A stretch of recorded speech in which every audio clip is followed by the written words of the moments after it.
जी भाई अस्सलाम वालेकुम। कैसे हैं मेरे सब? ठीक है। अच्छा भाई, जिन्होंने माशाल्लाह से अब FAR1 ज्वाइन करने का सोचा है, एक तो बड़ी हिम्मत वाली है। भाई सीधी सी बात है कि 2 महीने में FAR1 करने का सोच रहे हो, ब्रेव डिसीजन। लेकिन अब इसके ऊपर कायम रहना सबसे बड़ी बात है। अगर हमने करना है तो हमने इस तरीके से करना है कि जान मार देनी है। वैसे एक चीज बता दूं मैं, हिस्ट्री में FAR1 या ITA या जो भी क्रैश बैच में जितने भी बैच आमतौर पे पेपर्स होते हैं ना, जो बच्चा पढ़ता है, उनकी पासिंग रेशियो नॉर्मल बैचेस से ज्यादा होती है, जनरली बताओ। ठीक है, क्यों? क्योंकि देखो, तुम लोग वो चीजें हो जब सर पे आके पढ़ती है ना, फिर पढ़ना शुरू करते हो। बात दुरुस्त है? yes, सर पे जब तक नहीं आती, ओ यार अभी टाइम पड़ा है, कर लेंगे।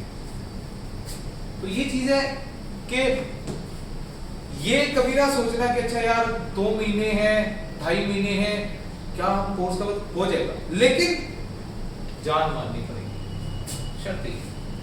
रोज का काम रोज किया जाए, जो होमवर्क दिया जाए वो टाइम से करके। ये नहीं चलो वो आज ना तबीयत नहीं ठीक थी, ऐसा कुछ हो गया, वो फिर जब ऐसा कुछ हो गया ना, फिर FAR1 को भी कुछ हो जाता है। बड़ी सिंपल सी बात है।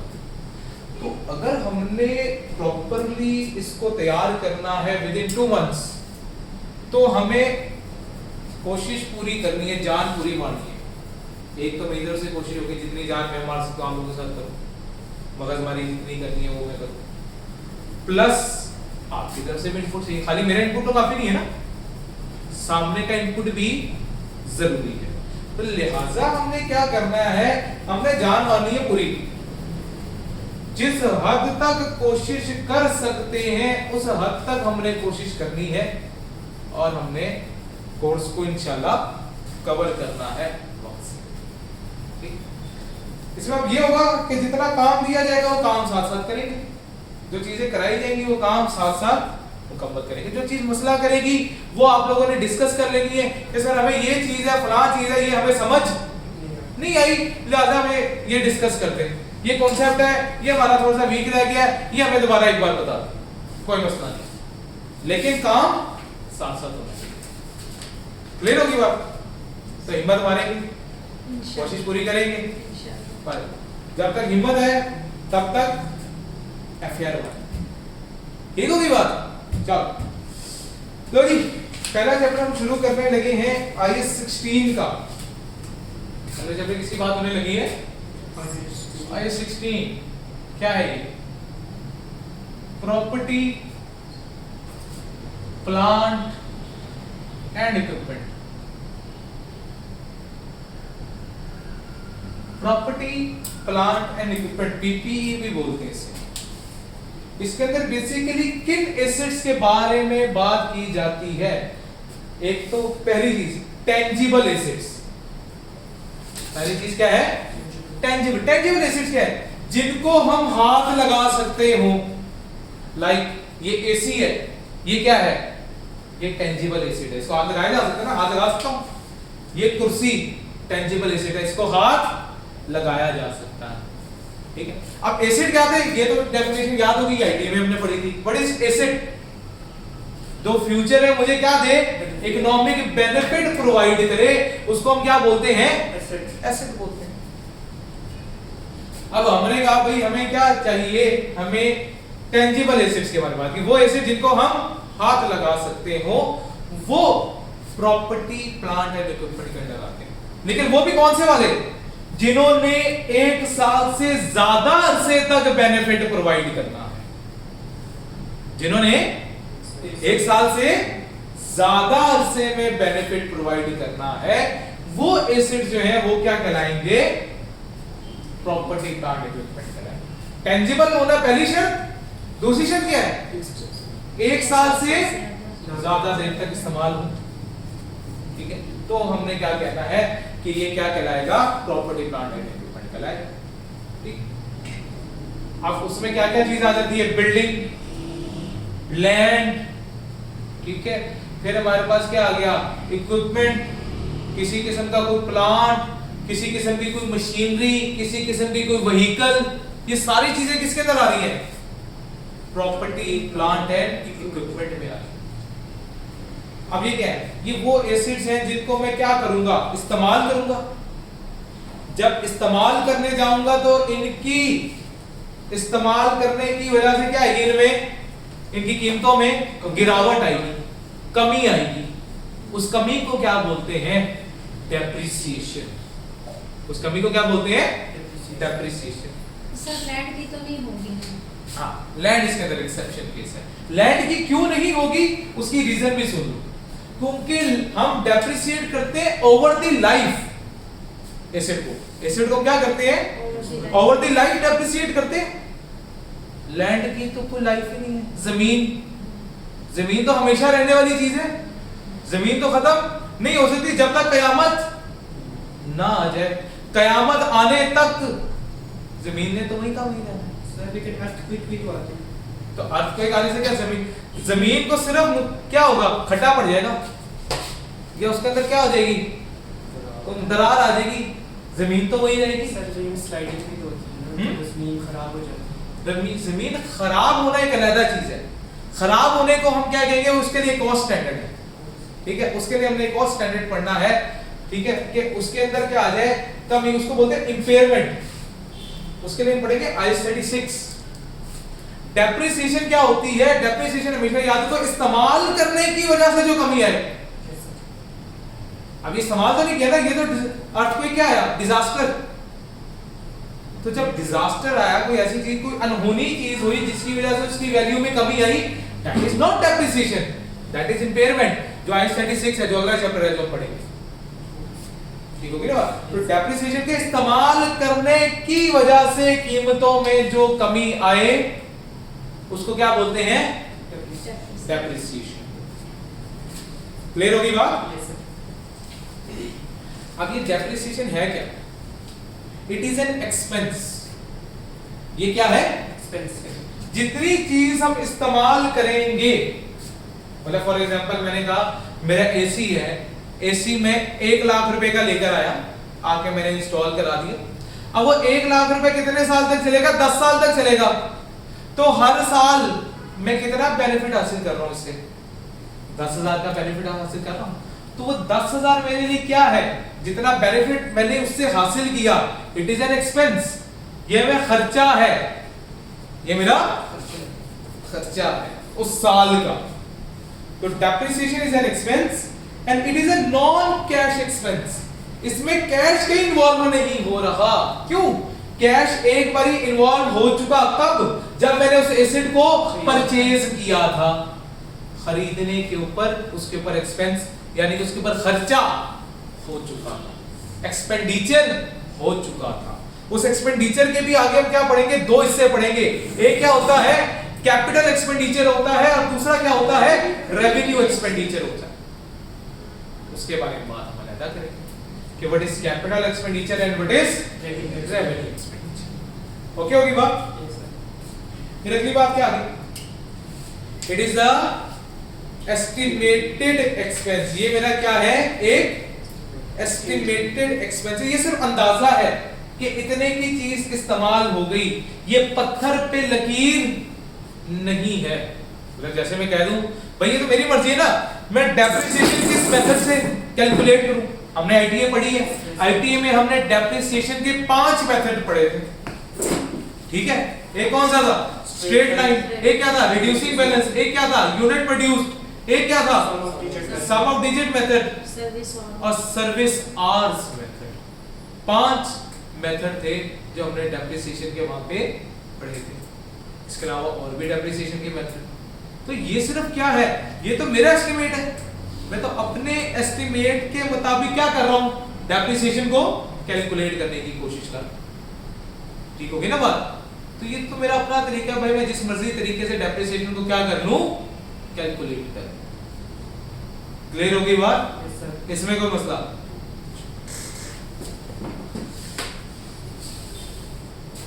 अब डेप्रिसिएशन चार्ज करने की एंट्री क्या है, डबल एंट्री ऑफ डेप्रिसिएशन, तो हमने कहा डेप्रिसिएशन की एंट्री है depreciation debit, accumulated depreciation credit. हमने किया भाई डेप्रिसिएशन को डेबिट कर दिया, ठीक है, और एक्यूमुलेटेड डेप्रिसिएशन को क्या कर दिया, क्रेडिट कर दिया।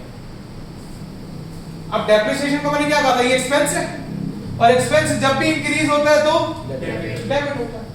एक्यूमुलेटेड डेप्रिसिएशन क्या है, contra to asset, it is a contra to asset, asset का रिवर्सल है। यानी एक्यूमुलेटेड डेप्रिसिएशन क्या करता है, एसेट की वैल्यू को कम करता है, एसेट की वैल्यू को रिड्यूस करता है। तो जब एसेट कम होता है तो क्या होता है, क्रेडिट होता है। तो हमने क्या कहा, depreciation debit, accumulated depreciation credit. Okay होगी कहानी। अब डेप्रिसिएशन को कैलकुलेट करने के बेसिकली हैं 5 तरीके। कितने? 5। अब उसमें से डेप्रिसिएशन मेथड्स की बात हो रही है, किसकी बात हो रही है, डेप्रिसिएशन मेथड्स की बात हो रही है। एक कौन सा है, स्ट्रेट लाइन मेथड, एक कौन सा है, रिड्यूसिंग बैलेंस मेथड, फिर क्या आ गया, सम ऑफ ईयर डिजिट, फिर क्या आ गया, यूनिट क्या, यूनिट प्रोड्यूस्ड मेथड, और लास्ट में क्या आ गया मेरे पास, सर्विस आवर्स मेथड।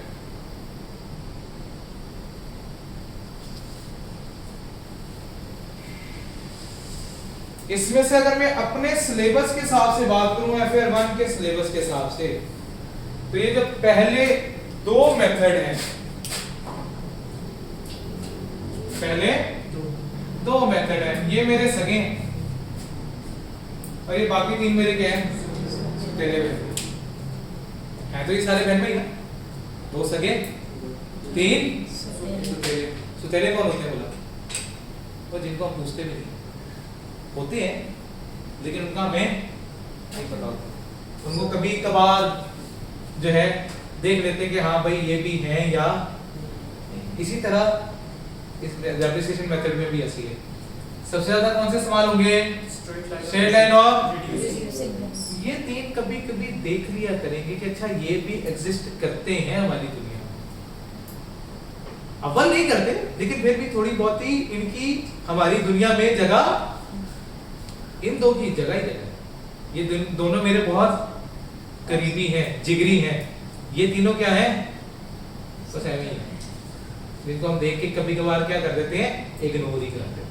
ठीक, तो मेन फोकस मेरा किसके ऊपर होगा, स्ट्रेट लाइन और रिड्यूसिंग बैलेंस पे। थोड़ा बहुत आज तक मेरे ख्याल से पिछले 15 साल या 20 साल में इन 3 में से शायद एक बार ही सवाल आया, शायद एक बार। ठीक, तो मेन फोकस मेरा किस पे होगा, स्ट्रेट लाइन और रिड्यूसिंग बैलेंस मेथड। और पहले कहानी भी हम कहां से शुरू करेंगे, स्ट्रेट लाइन मेथड से बात करेंगे। कहानी मेरी कहां से शुरू होगी, स्ट्रेट लाइन से शुरू होगी, straight line method.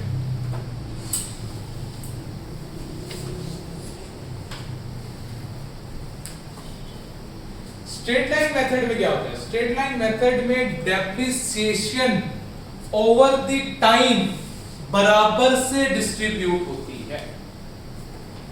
Straight line method में क्या है, डेप्रिसिएशन ओवर द टाइम बराबर से डिस्ट्रीब्यूट होती है, यानी कि जितने भी साल हैं हर साल में एक ही डेप्रिसिएशन चार्ज होगी, या ये कह लो हर महीने सेम डेप्रिसिएशन जो है वो चार्ज होगी, जो भी उसकी डेप्रिसिएशन बता दी जाएगी। अब उस डेप्रिसिएशन को कैलकुलेट करने का फार्मूला क्या है, उसको कैलकुलेट करने के बेसिकली 2 फार्मूला। एक है cost minus residual value divided by useful life.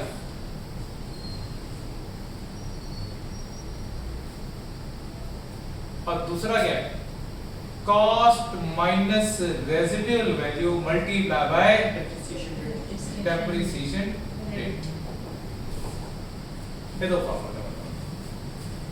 अच्छा, इनमें भी कुछ बातें जो जरूरी, कॉस्ट माइनस रेजिडुअल वैल्यू क्या कहलाती है बेसिकली? ये जो कॉस्ट माइनस रेजिडुअल वैल्यू इसको बोलते हैं डेप्रिसिएबल अमाउंट। क्या बोलते हैं? Depreciable amount. इनको डेप्रिसिएबल अमाउंट बोला जाता है। जब भी मैं फार्मूला पूछूं कि डेप्रिसिएबल अमाउंट का फार्मूला क्या है तो क्या बात आएगी हमारे ध्यान में सबसे पहले? Cost minus residual. Cost minus residual value. फिर दो बातें और भी लिखने साथ। पहले फार्मूले में एक चीज लिखी थी, क्या? Cost minus residual value divided by useful life. अच्छा, अब यूजफुल लाइफ एक होता है यूजफुल लाइफ और एक होता है इकोनॉमिक लाइफ। ये क्या होती है?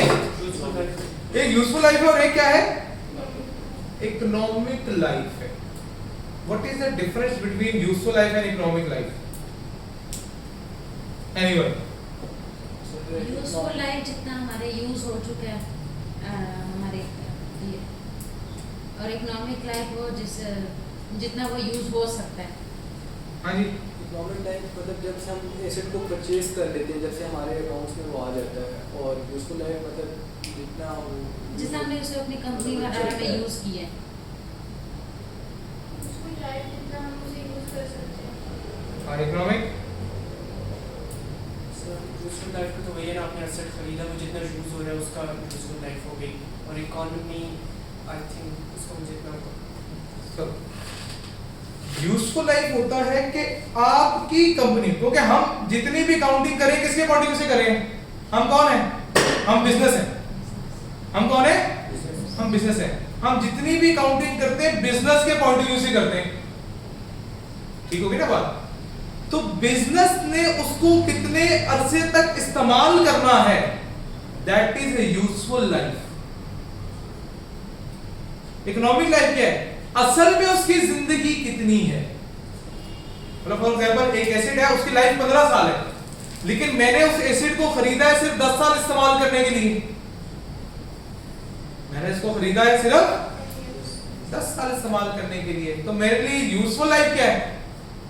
10 साल। उसकी इकोनॉमिक लाइफ क्या है? 15 साल। अब सवाल ये आएगा कि मैं डेप्रिसिएशन किस पे चार्ज करूंगा? इकोनॉमिक लाइफ पे चार्ज करूंगा या यूजफुल लाइफ पे चार्ज करूंगा? Useful life. दोनों में से लो लो। फॉर एग्जांपल मैं एक और बात कर लेता हूं। मैं कहता हूं एक बंदा कह रहा है ये एसी जो है ना 10 साल तक चलता है, इसकी यूजफुल लाइफ कितनी है? Economic life. इसकी इकोनॉमिक लाइफ कितनी है? क्योंकि 10 साल तक एसी चलता है, 10 साल के बाद एसी क्या हो जाता है? खराब हो जाता है। लेकिन मैं क्या जिद में आके कह रहा हूं, मैं 20 साल चलाऊंगा इसे। तो मैं कितना सा यूज करना चाह रहा हूं? 20 साल। लेकिन उसकी लाइफ भी कितनी है? 10 साल। तो मुझे बताओ क्या 20 साल चल सकेगा? नहीं। ये सारी चीजें चल रही हैं। ये तो मैं अपनी जिद में आके कह रहा हूं कि मैं उसे 20 साल चलाऊंगा। तो फिर मैं किसको इस्तेमाल करूं? यूजफुल लाइफ को या इकोनॉमिक लाइफ को? Economic life. यानी कि फिर क्या हुआ? दोनों में से जो लोअर जो दोनों में से लो होगा उस लाइफ के ऊपर क्या करूंगा? डेप्रिसिएट करूंगा। क्लियर हो गई बात? इसमें कोई मसला? तो मैंने क्या कहा कि भाई जो डेप्रिसिएबल अमाउंट है वो किस पे डिवाइड होगी? आमतौर पे यूजफुल लाइफ पे, लेकिन बड़े कुछ रेयर केसेस ऐसे निकल आते हैं जिसमें इकोनॉमिक लाइफ यूजफुल लाइफ से कम। 95% केसेस यही है जिसके अंदर टोटल यूजफुल लाइफ ज्यादा होती है और इकोनॉमिक लाइफ यूजफुल लाइफ उसकी कम होती है और इकोनॉमिक लाइफ ज्यादा होती है। क्लियर होगी बात? तो वैसे हमें फर्क पता होना चाहिए कि कल को अगर आईकैप में आ जाए तो हमें उसका फर्क पता हो कि दोनों में फर्क क्या है। जब ये जो बातें मैं लिखवाता हूँ बोलता हूँ, ये लिख लिया करो। छोटे छोटे पॉइंट है, जैसे यूजफुल लाइफ और इकोनॉमिक लाइफ का मैंने डिफरेंस बताया, ये लिख लो। अभी शायद तुम्हें कुछ अर्से तक याद रहे, कल याद रहे, परसों तक याद रहे, 4 दिन बाद तुम्हें चीजें भूलना शुरू हो जाएंगी। तो जब रिवाइज करने जाओगे तो यही जो चीजें तुम लोगों ने लिखी भी होंगी ना, यही तुम्हारे क्या आएंगी बाद में काम नहीं। बात समझ आ रही है? तो इनको साथ साथ लिखा करना है। लिखोगे तो फायदा, नहीं लिखोगे तो मसले हैं। क्लियर होगी बात? यस। अब हमने क्या बात की, हमने कहा भाई फॉर्मूला तो हमने पढ़ लिया, लेकिन इस फॉर्मूला को पढ़ने में फिर कुछ एक्सेप्शंस भी पढ़ लेते हैं।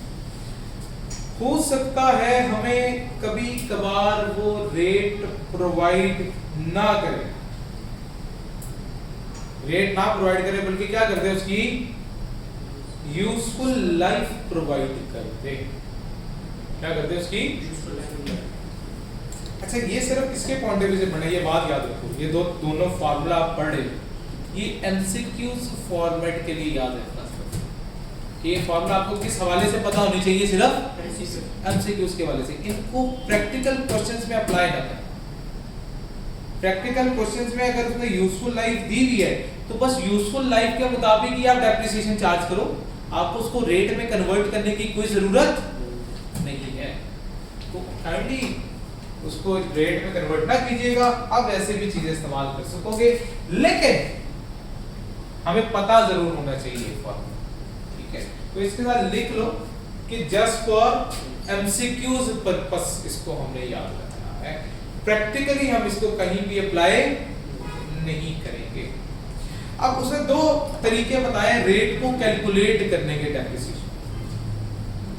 एक life only useful life is given, सिर्फ क्या गिवन है मुझे? यूजफुल लाइफ गिवन है, हालांकि फर्क कोई नहीं पड़ेगा, लेकिन काम हमारा क्या हो जाएगा? लेंथी हो जाएगा। लाइक फॉर एग्जांपल, मैंने कहा मेरे पास एक एसिड है जिसकी यूजफुल लाइफ कितनी है? 5 साल। यूजफुल लाइफ कितनी है? 5 साल। तो मैंने कहा और उसने रेसिडुअल वैल्यू भी मुझे कोई, और मुझे रेट कैलकुलेट करना है कि हर साल डेप्रिसिएशन कितना % चार्ज होती है। क्या करूं? 1 डिवाइडेड बाय यूजफुल लाइफ। तो 1 डिवाइडेड बाय यूजफुल लाइफ कितनी? 5 साल। कितना आ गया? 0.1 परसेंटेज में कन्वर्ट किया तो हर साल कितने % डेप्रिसिएशन चार्ज होगी? 20% डेप्रिसिएशन चार्ज होगी। ओके होगी बात? लेकिन अगर रेसिडुअल वैल्यू गिवन हुई, अच्छा वैसे भी देख लो तो हाँ ठीक है ना, हर साल 20% डेप्रिसिएशन चार्ज होगी तो 100% होने में कितने साल लगेंगे? 5 साल ही लगेंगे ना। ये बात बिल्कुल दुरुस्त है कि 5 साल में फुली डेप्रिसिएट हो जाएगा। दूसरा क्या बताया? दूसरा ने कहा अगर आपको रेसिडुअल वैल्यू गिवन है, पिछले डेटा में क्या था? रेसिडुअल वैल्यू गिवन नहीं। अगर रेसिडुअल वैल्यू गिवन हो तो फिर आपका रेट क्या होगा? लाइक फॉर एग्जांपल के तौर पे ले लेते हैं, मेरे पास एक एसिड था जिसकी कॉस्ट क्या थी? हमने कहा जी 10,000। एसिड की कॉस्ट कितनी आ गई? 10,000 आ गई। उसकी रेसिडुअल वैल्यू कितनी आ गई? हमने कहा जी 2,000 आ गई। रेसिडुअल वैल्यू कितनी? 2,000। उसकी यूजफुल लाइफ कितनी? यूजफुल लाइफ मैंने कहा जी 5 साल। मैंने यूजफुल लाइफ कितनी कही उसकी? 5 साल। हमने कहा ठीक है। अब उसने कहा भाई मुझे इसका क्या कर दो? रेट कैलकुलेट कर दो। क्या कर दो? रेट कैलकुलेट कर दो कि हर साल कितना % डेप्रिसिएशन रेट जो है वो क्या होगा? चार्ज होगा। अब ऐसे तो सुनो क्या नजर आ रहा है? यूजफुल लाइफ 5 साल है तो 1 डिवाइड बाय 5 करेंगे तो 20% हर साल डेप्रिसिएशन चार्ज होगी। नजर तो एकदम यही आ रहा है। ठीक है, हमने कहा नहीं भाई इसके अंदर रेसिडुअल वैल्यू भी है। अगर मैं हर साल 20% ले लूंगा इसका तो 10,000 का 20% तो क्या होगा? फुली डेप्रिसिएट तो नहीं हो पाएगा ना, फिर वो मसला हो जाएगा। फिर हमने कहा जी एक्चुअली कितने % जो है वो डेप्रिसिएशन चार्ज हो रही है, तो उसके लिए हमने कहा फार्मूला अप्लाई करेंगे रेट का। रेट का फार्मूला क्या था? Cost minus residual value divided by cost multiply useful life cost multiply by useful. हमने दी कॉस्ट कितनी 10,000, इसकी रेजिडुअल वैल्यू कितनी 2,000, कॉस्ट कितनी 10,000 multiply by useful life 5 years. Useful life कितनी 5 इयर्स। बताएंगी रेट क्या कैलकुलेट हो रहा है, मुझे कैलकुलेट करना है। 16%, 0.16 0.16 का मतलब क्या है 16%, यानी कि हर साल डेप्रिसिएशन कितने परसेंट चार्ज हो रही है। देख भी लेते हैं क्या ये बात सच है या सच नहीं। अच्छा मैं वो फार्मूला अप्लाई ना करने जाता। 16% किसका, ये भी याद रखना 16% किसका 16% ऑफ कॉस्ट, जितनी भी कॉस्ट है उसका 16%। कॉस्ट कितनी थी 10,000 का 16% कितना बनता है, करें कैलकुलेट। कैलकुलेटर साथ साथ होना चाहिए आपके पास। 1600 10,000 का 16% कितना आया 1600। अच्छा अब मैं अपना पुराना दकियानूसी फार्मूला लगाता हूं। पुराना दकियानूसी फार्मूला क्या था, cost minus residual value divided by useful life. ये वाला फार्मूला है। चेक करें कि उससे 1600 आ रहा है कि नहीं आ रहा। चलो चेक करते हैं। कॉस्ट कितनी 10,000 माइनस रेजिडुअल वैल्यू कितनी डिवाइडेड बाय यूजफुल लाइफ। करो जरा कैलकुलेट।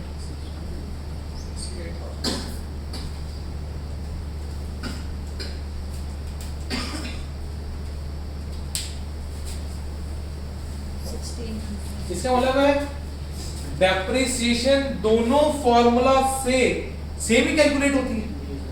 तो इसलिए मैंने इसके साथ क्या लिखवाया इस फार्मूले के साथ, ये फार्मूला सिर्फ कब इस्तेमाल करना है जब एमसीक्यूज आए। एमसीक्यूज के अलावा इस फार्मूला का कभी भी इस्तेमाल नहीं करना। क्यों करना है हमने इसका इस्तेमाल, हमने सिर्फ एमसीक्यूज फॉर्मेट के लिए इस फार्मूले को इस्तेमाल करेंगे। अदरवाइज ये हमारा बड़ा सिंपल सा फार्मूला है जो हमें आता भी है और जो हमारे लिए कन्वीनियंट भी है और जो हमारा टाइम सेविंग फार्मूला भी है। तो हम इसी को इस्तेमाल करेंगे, इसी को यूज करते हुए आगे जितने सवाल है वो परफॉर्म कर लेंगे, क्योंकि जवाब में कोई डिफरेंस मुझे नजर नहीं आया। क्लियर होगी कहानी, याद होगा मसला। क्वेश्चन नंबर 1, क्वेश्चन 1 का। अच्छा अब एक रूल याद रखना है भाई, वो पीआरसी से जरा बाहर आ जाए। वो जो पीआरसी लेवल पे हमें आदतें पड़ी हुई थी ना, उन आदतों से बाहर निकलना है। ठीक है, सबसे पहले जब भी कुछ सवाल करने जाओगे तो सबसे पहले पढ़नी है सवाल की रिक्वायरमेंट। सबसे पहले क्या पढ़ी जाएगी, सवाल की। जो भी सवाल की रिक्वायरमेंट है पहले वो पढ़ेंगे, उसके बाद सवाल को पढ़ने जाएंगे कि भाई सवाल में इंफॉर्मेशन क्या अवेलेबल है। तो सबसे पहले हम जाएंगे सवाल की रिक्वायरमेंट के ऊपर, और उसके अंदर उसमें क्या कहा, calculate depreciation expense for every year using straight line method. Year and is 31 दिसंबर। ठीक है, हर साल की डेप्रिसिएशन चार्ज करनी है। सवाल नंबर 1 क्या कहता है, सवाल नंबर 1 पढ़ भी लेते हैं। उसने कहा Mr Karim has purchased a vehicle. Karim ने क्या की, एक व्हीकल परचेज की। It cost on 1 January 2018 was 1,40,000। 1,40,000 की गाड़ी खरीदी। Its estimated useful life is 4 years। अच्छा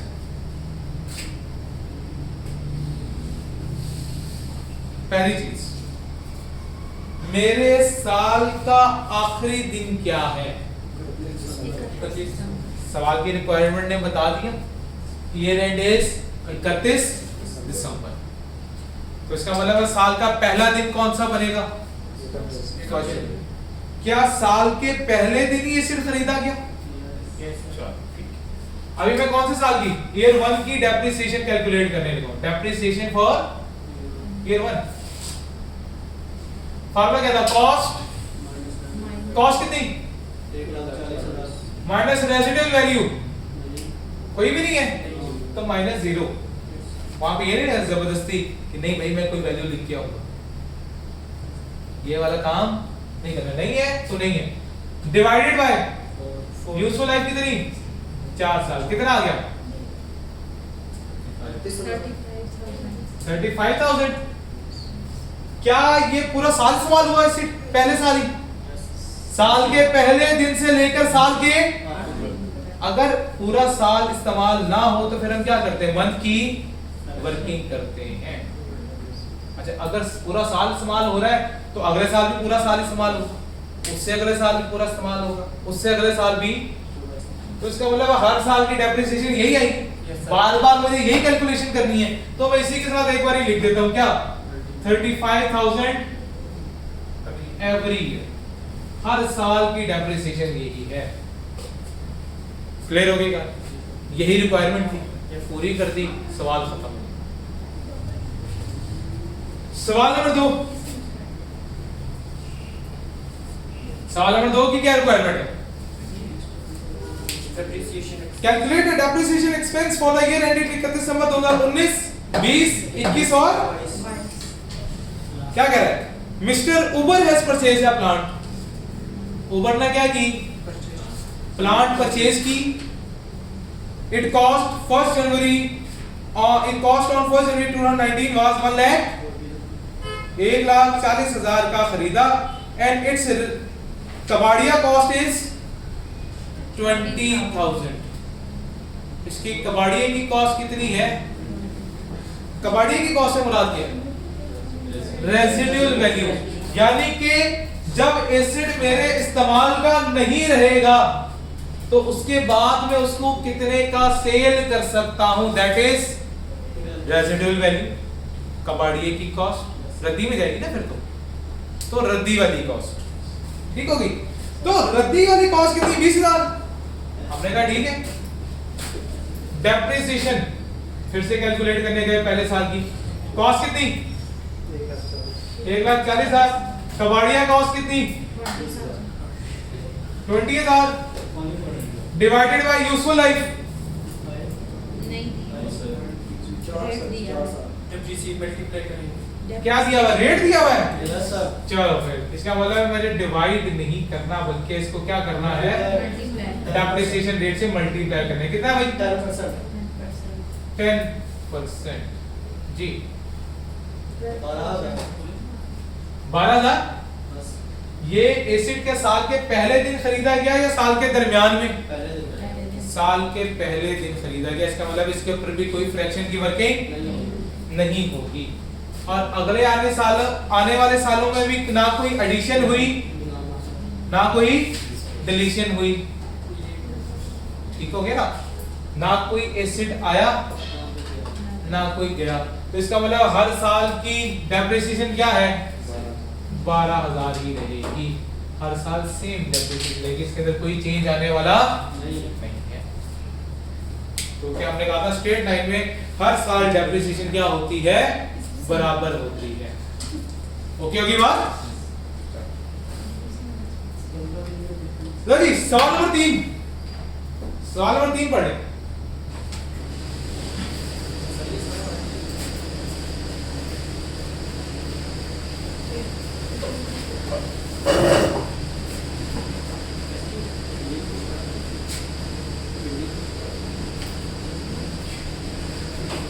ये लिख लिया भाई, मिटा दो।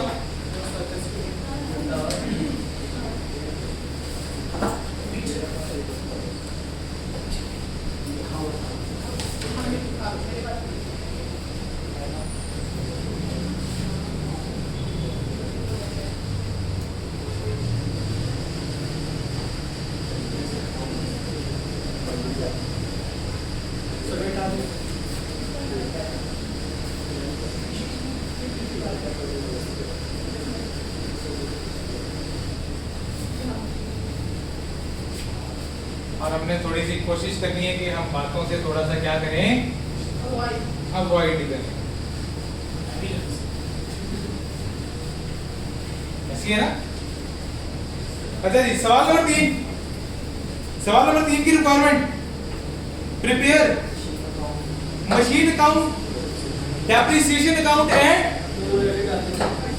आप उसने डेप्रिसिएशन कैलकुलेट करने को नहीं कहा, उसने उनके क्या कहा है, टी अकाउंट्स बनाने को कहा है। तो सवाल की रिक्वायरमेंट बदल गई, हम भी अब सवाल के मुताबिक खुद को बदलेंगे। क्वेश्चन नंबर 3, क्या बनाना है, मशीन का टी अकाउंट। तो सबसे पहले क्या आ गया,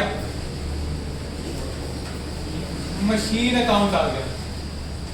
मशीन अकाउंट के बाद क्या है भाई, एक्यूमुलेटेड डेप्रिसिएशन अकाउंट।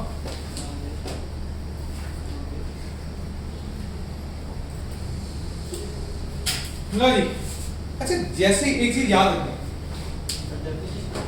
जैसे ही हमें एक्यूमुलेटेड डेप्रिसिएशन अकाउंट नजर आ जाए, जैसे ही एक्यूमुलेटेड डेप्रिसिएशन अकाउंट नजर आ जाए, तो एक चीज याद रखना, एसेट अकाउंट जो है, एसेट अकाउंट यहां पे क्या, मशीन, एसेट अकाउंट हमेशा किस पे बनेगा, कॉस्ट पे बनेगा। कॉस्ट पे बनने का मतलब क्या है, वो अमाउंट जिस पे वो एसेट खरीदा गया पास्ट में। कॉस्ट का मतलब क्या है, जिस अमाउंट पे वो खरीदा गया पास्ट में। अच्छा, अब जिस भी अमाउंट पे खरीदा था, जिस तारीख को भी खरीदा था, वो लिखी जानी है यहाँ। अच्छा, कोई एसेट आएगा तो डेबिट होगा, कोई एसेट जाएगा तो क्रेडिट होगा।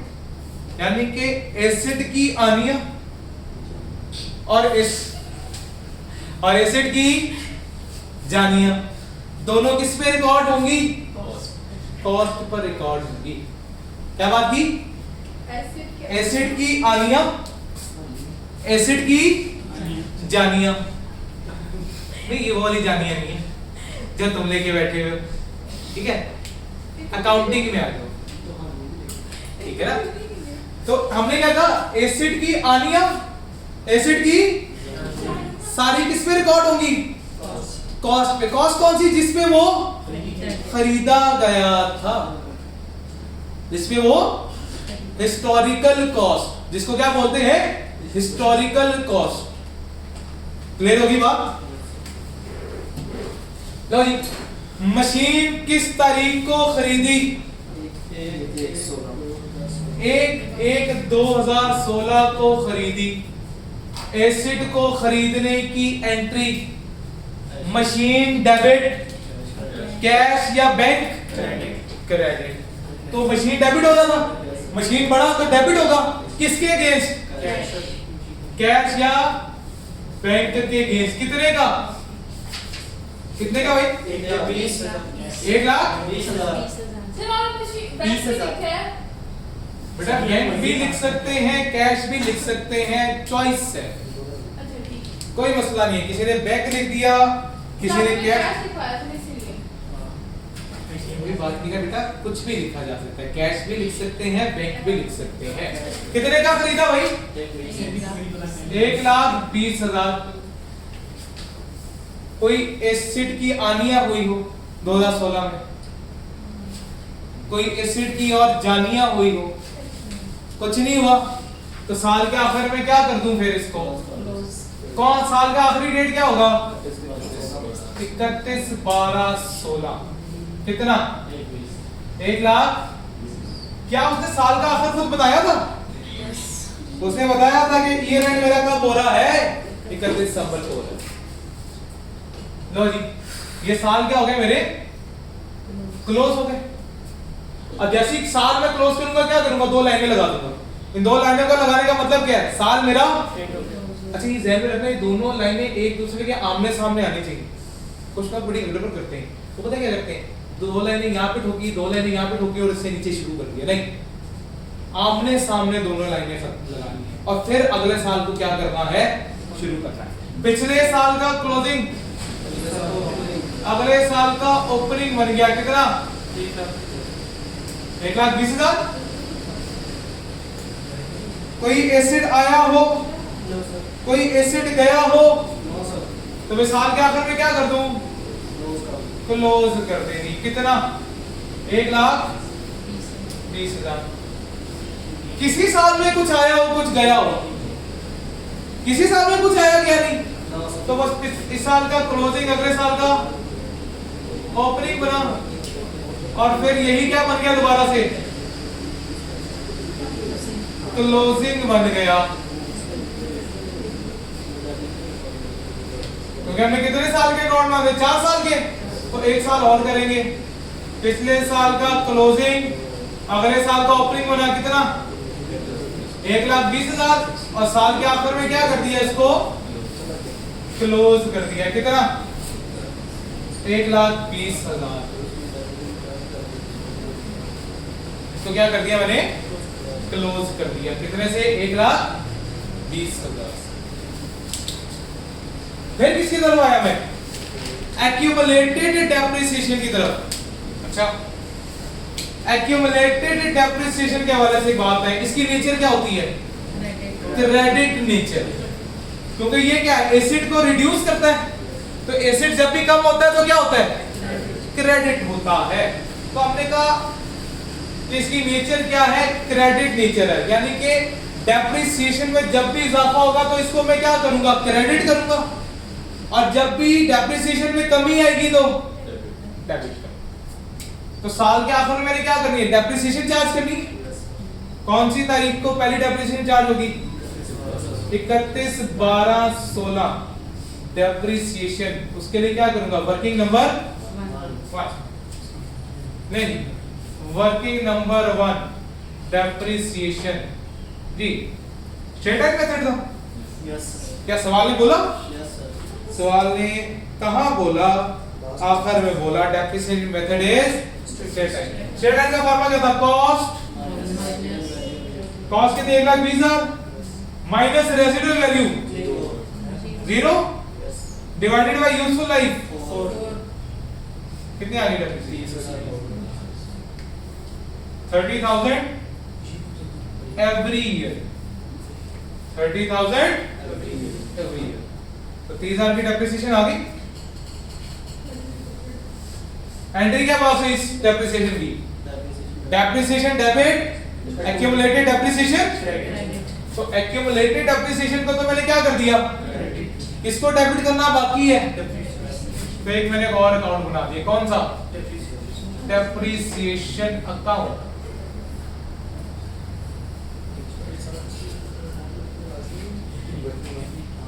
कौन सी तारीख को, 31/12/16 को depreciation debit, accumulated depreciation credit. कितने से, 30,000 से। साल के आखिर में क्या कर दूं, इसको क्लोज कर दूं, 31/12/16 क्लोजिंग बैलेंस कितना आ गया, 30,000। पिछले साल का क्लोजिंग अगले साल का ओपनिंग बन गया, कितना, 30,000। इसी तरह डेप्रिसिएशन अकाउंट आ गया। डेप्रिसिएशन अकाउंट में कितना बैलेंस पड़ा है, इसको भी क्या कर दूं, क्लोज कर दूं। तो इसका क्या निकालूंगा साल के आखिर का, साल के आखिर में क्या कैलकुलेट होगा, क्लोजिंग बैलेंस। इसका कभी भी क्लोजिंग बैलेंस कैलकुलेट नहीं होता। डेप्रिसिएशन जो है वो इनकम स्टेटमेंट आइटम है, प्रॉफिट एंड लॉस होगा, प्रॉफिट एंड लॉस है, ठीक है। जितनी भी इनकम से, लिख लो ये बात, ये भी लिख लो, बाद में पूछेंगे। जितनी भी इनकम स्टेटमेंट आइटम्स हैं, ना उनका ओपनिंग बैलेंस होता है, ना उनका क्लोजिंग बैलेंस होता है।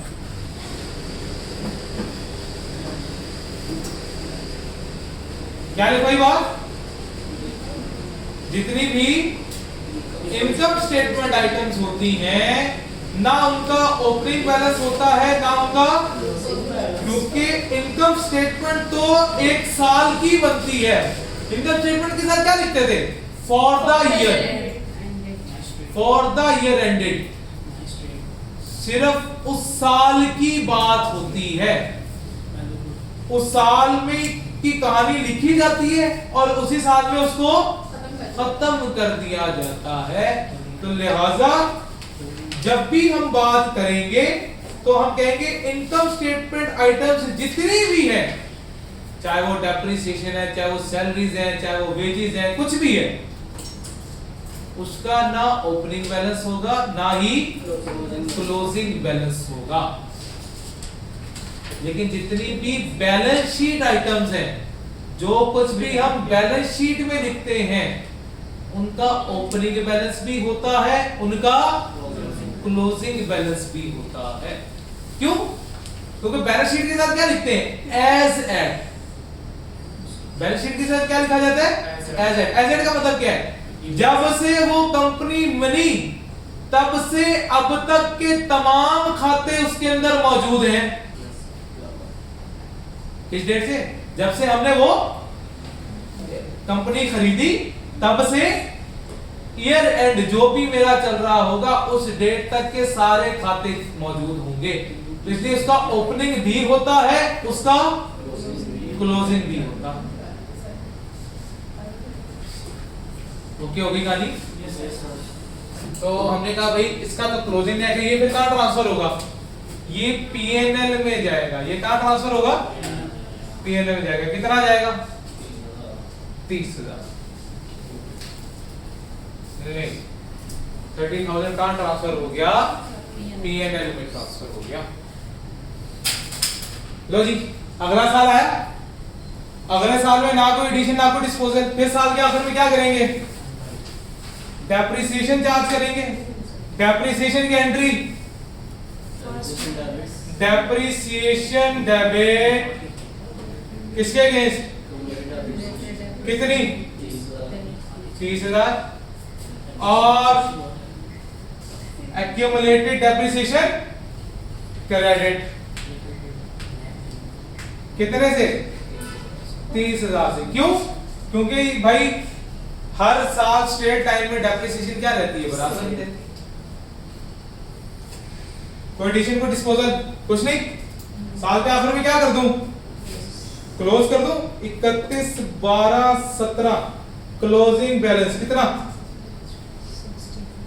60,000। पिछले साल का क्लोजिंग अगले साल का ओपनिंग बन गया। किसी तरह वो आ जाते हैं। एक्यूमुलेटेड डेप्रिसिएशन का क्लोजिंग बैलेंस बनेगा नहीं। ये कहां ट्रांसफर होगा? पीएनएल में ट्रांसफर होगा। इसका कोई भी क्लोजिंग बैलेंस नहीं बनता।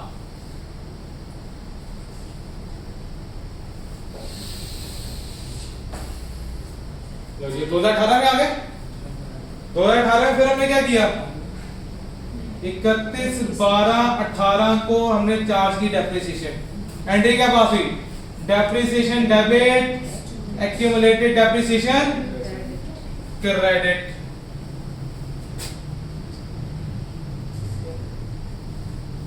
कितने से? 30,000 से। कितने से? कोई एडिशन को डिस्पोजल साल के आखिर में क्या कर दूं? क्लोज कर दें। 31/12/18 क्लोजिंग बैलेंस 90,000। 60,000 ये, 30,000 ओके होगी बात। इसी तरह यहाँ पे ये इसका क्लोजिंग बैलेंस आएगा डेप्रिसिएशन का। ये किधर ट्रांसफर होगा?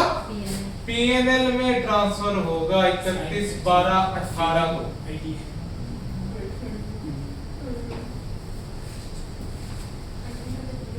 पिछले साल का क्लोजिंग अगले साल का ओपनिंग बैलेंस बन गया। कितना? 90,000। साल के आखिर में क्या करेंगे? डेप्रिसिएशन चार्ज करेंगे। कितनी डेप्रिसिएशन चार्ज होगी? 30,000 की चार्ज। 30,000 साल के आखिर में क्या कर देंगे इसको? क्लोजिंग बैलेंस क्लोज कर देंगे। कितना आ जाएगा? 1,20,000 1,20,000।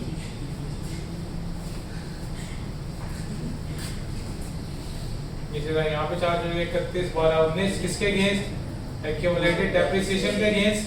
30,000 और कहाँ ट्रांसफर हो जाएगा? 30,000 पीएनएल में ट्रांसफर कर देंगे।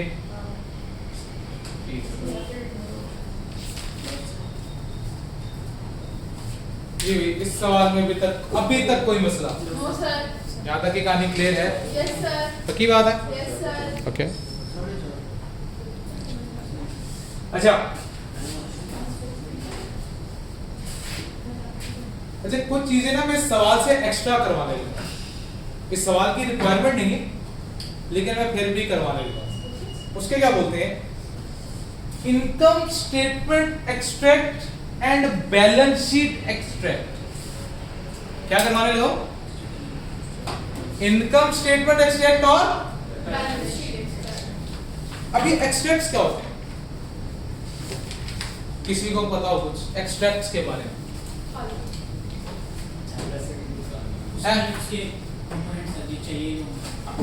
अच्छा जब भी हम इनकम स्टेटमेंट देखिए साल के एंड में अब यहाँ पे बात समझने वाली है। इनकम स्टेटमेंट एक्सट्रैक्ट और बैलेंस शीट एक्सट्रैक्ट से मुराद क्या है? इधर ध्यान देना सबने।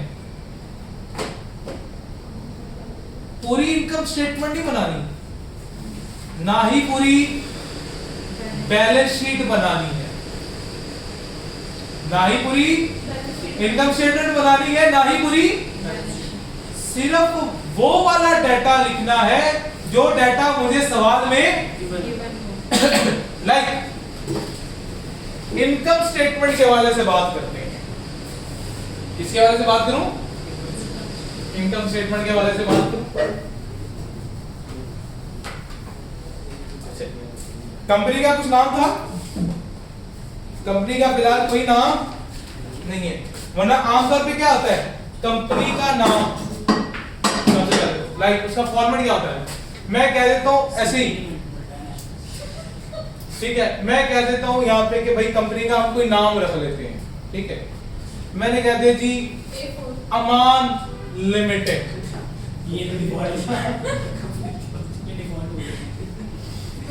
अमान लिमिटेड्स इनकम स्टेटमेंट एक्सट्रैक्ट। अब इनकम स्टेटमेंट क्या होती है? फॉर द ईयर होती है, तो हमने कहा for the year ended, for the year ended 31 दिसंबर। अब ये मैं कितने साल के अकाउंट बनाता? 4 साल के, ठीक है। तो कौन से साल से शुरू हुए थे हम? 2016 से 19 लो जी, मैंने कहा जी 2016, 2017, 2018 और 2019 4 सालों की इनकम स्टेटमेंट एक्सट्रैक्ट्स बनाने लगा। ओके होगी बात? अब इनकम स्टेटमेंट के हवाले से कौन सी चीज की मैंने मुझे? क्या मशीन इनकम स्टेटमेंट कैसे है? एक्यूमुलेटेड डेप्रिसिएशन इनकम स्टेटमेंट कैसा है?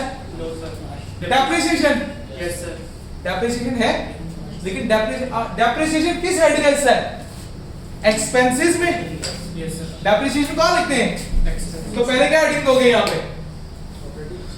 Operating expenses. और एक्सपेंसेस में जाके क्या लिखोगे? डेप्रिसिएशन। और हर साल की डेप्रिसिएशन कितनी कैलकुलेट हुई है? 30,000। हर साल की डेप्रिसिएशन कितनी है? 30,000 है। तो मैंने हर साल के साथ क्या लिख दिया? और कोई इनकम स्टेटमेंट आइटम यहाँ पे मौजूद है? अच्छा, फिर क्या बनेगी? इनकम स्टेटमेंट एक्सट्रैक्ट बन गया। अब क्या बनना है? Balance sheet extract. अब क्या बनना है?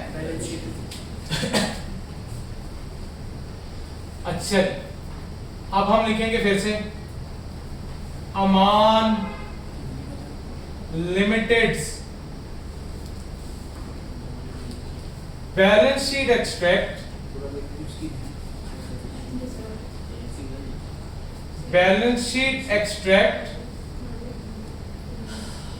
एज एट 31/12/2016 2017 2018 और 2019। अच्छा एक चीज याद रखनी, जब भी एक्सट्रैक्ट बनाओगे तो सबसे पुराना साल सबसे आखिर में आना चाहिए। सबसे पुराना साल सबसे आखिर में फॉरवर्ड ये। अच्छा अब इसमें मुझे बताओ सबसे पहले क्या आएगा? नॉन करंट एसेट आएगा। नॉन करंट एसेट के तौर पे मेरे पास क्या चीज मौजूद है? लो जी, नॉन करंट एसेट के नाम पे मेरे पास मशीन मौजूद है। और मशीन को मैं किस पे लिखूंगा? कितने का खरीदा था? 1,20,000 का। अब चाहे वो मैं 2016 में लिखने जा रहा हूं, चाहे 2017 में, चाहे 2018 में, चाहे 2000, क्या कॉस्ट उसकी बदल जाएगी? कॉस्ट उसकी बदलने वाली, और जिसमें खरीदा था वही लिखा जाएगा। तो हर साल कितना लिखूं? 1,20,000, 1,20,000। फिर उसके नीचे क्या लिखी जाएगी? उसकी एक्यूमुलेटेड डेप्रिसिएशन। साथ नीचे क्या लिखी जाएगी? अब ये देखो, पहले साल के आखिर में एक्यूमुलेटेड डेप्रिसिएशन कितनी? क्लोजिंग बैलेंस लिखा जाता है यहां पे कितना? 30,000। दूसरे साल के आखिर में एक्यूमुलेटेड डेप्रिसिएशन कितनी? 60,000। तो दूसरे साल के नीचे मैंने कितना लिख दिया? 60,000 लिख दिया। तीसरे साल के आखिर में डेप्रिसिएशन कितनी? 90,000।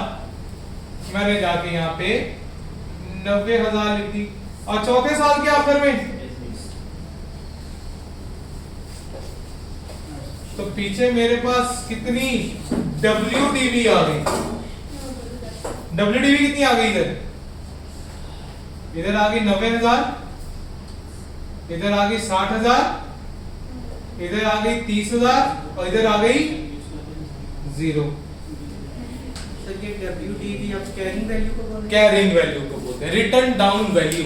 कैरिंग वैल्यू बोल लो, बुक वैल्यू बोल लो, रिटर्न डाउन वैल्यू बोल लो। लिख लो ये ना, कैरिंग वैल्यू यानी कि CV, बुक वैल्यू यानी कि BV। ठीक है?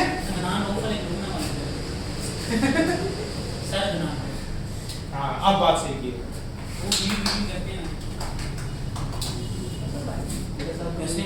तुमने पढ़ा होगा उसके आप में बेटा जी हमने पढ़ने को कहा है, बिजनेस शुरू करने को नहीं कहा, लिहाजा इधर ध्यान।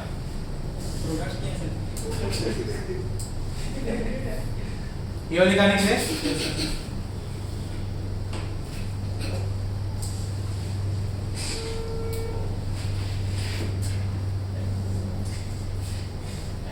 एक्सट्रैक्ट्स की बातें समझ आएंगी? एक्सट्रैक्ट्स क्या होती है? जितनी उसके अंदर जरूरत की चीजें मौजूद हैं सिर्फ वही जाके अपने पोस्ट करनी है। लेकिन हाँ, इनका बैलेंस शीट में एक चीज याद रखना, एक्सट्रैक्ट में क्या चीज नहीं लिखेंगे? बैंक और कैश। बैंक या कैश है तो वो एक्सट्रैक्ट में नहीं लिखेंगे, उसको इग्नोर कर देंगे। बैंक या कैश को हमने क्या करना है? एक्सट्रैक्ट में इग्नोर करना है, उसको नहीं लिखना। अगर कोई बैंक का आ गया, कोई कैश आ गया, उसको हम यहाँ पे क्या करेंगे? टोटली इग्नोर कर देंगे।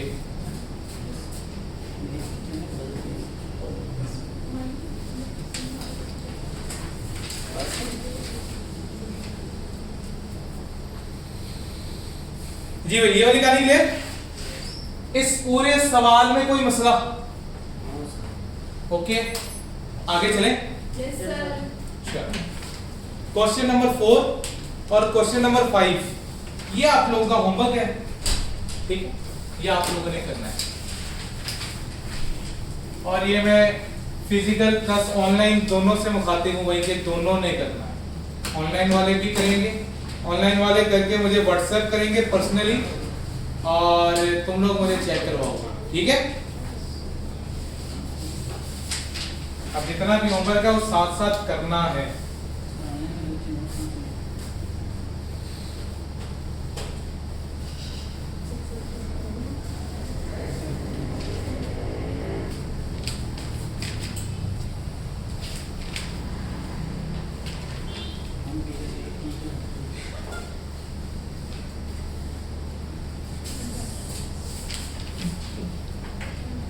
अच्छा जी, फिलहाल स्ट्रेट लाइन में कोई मसला?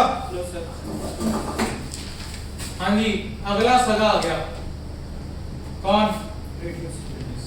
Reducing balance method. चलो क्या आ गया? Reducing balance method. इसको कौन सा मेथड बोलते हैं? WDB मेथड भी बोला जाता है। क्या बोलते हैं? WDB method. इसका फॉर्मूला क्या होता है WDB का? WDB को कैलकुलेट करने का फॉर्मूला होता है cost minus accumulated depreciation. WDB को कैलकुलेट करने का फॉर्मूला क्या है? Cost minus accumulated depreciation. Accumulated depreciation होती क्या है?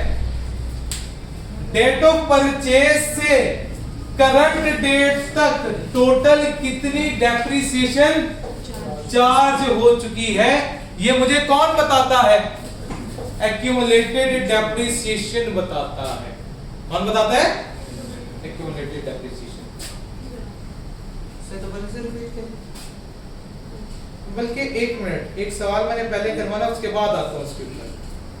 नहीं, इससे पहले एक सवाल करें। क्वेश्चन नंबर 6 आओ पहले, फिर रिड्यूसिंग बैलेंस में आएंगे। क्वेश्चन नंबर 6 का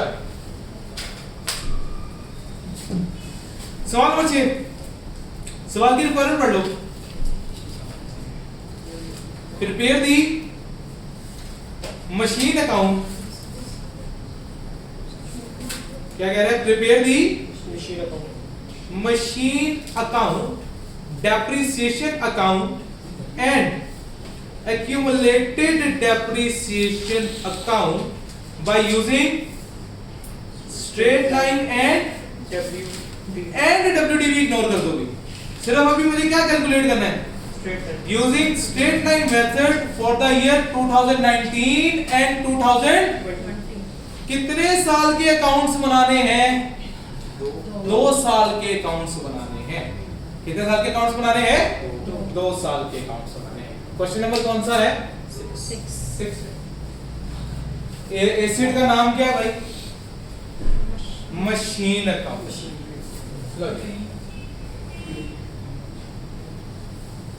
अच्छा, एक तो क्या आ गया? मशीन अकाउंट आ गया। सेकंड क्या आ गया मेरे पास? एक्यूमुलेटेड डेप्रिसिएशन अकाउंट आ गया। अच्छा, जैसे एक्यूमुलेटेड डेप्रिसिएशन अकाउंट नजर आया, मशीन अकाउंट किसमें मैंने लिखा? हमने क्या कहा? इसके अंदर आनियां और जानियां सारी किस पे रिकॉर्ड होंगी? कॉस्ट पर रिकॉर्ड होंगी। अच्छा, क्या लिखा हुआ है? On 1 January 2019 Imran and company has a opening balance in machinery of 600,000। Opening balance उसने खुद बता दिया।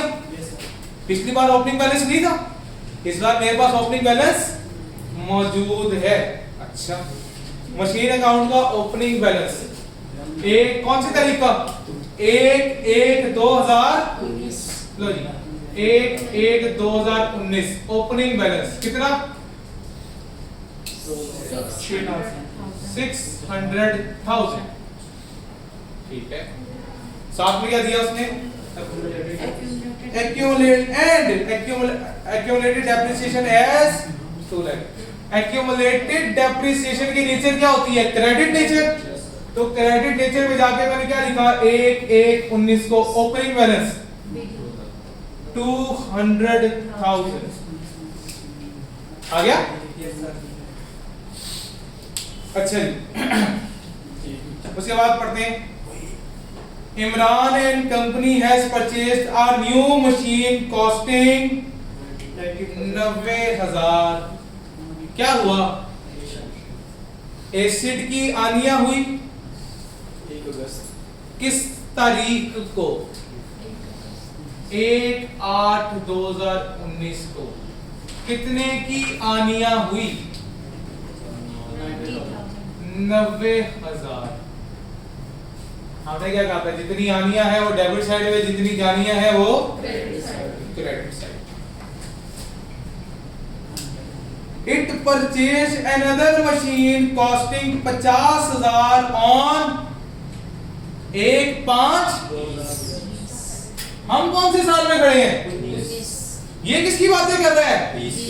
हमारे साल से ताल्लुक रखते हैं। हम अपने साल में इसको क्या कर देंगे? इग्नोर कर देंगे। आगे आगे depreciation method is straight line and rate is 10%। यानी कि इसके अलावा ना कोई आनिया ना कोई, तो साल के आखिर में क्या कर दूं? क्लोज कर देते हैं। 31/12/19 क्लोजिंग बैलेंस 6,90,000।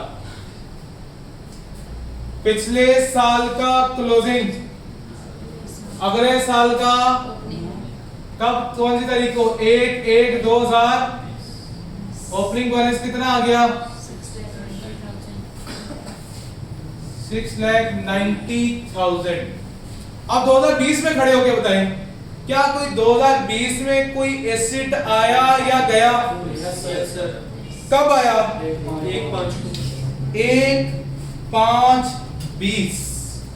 लो जी, हमने कहा जी 1/5/20 कितने का आया? 50,000 का। कोई एसिड और आया या कोई गया? कुछ नहीं। साल के आखिर में क्या कर दूं? 31/12/20 को क्लोजिंग बैलेंस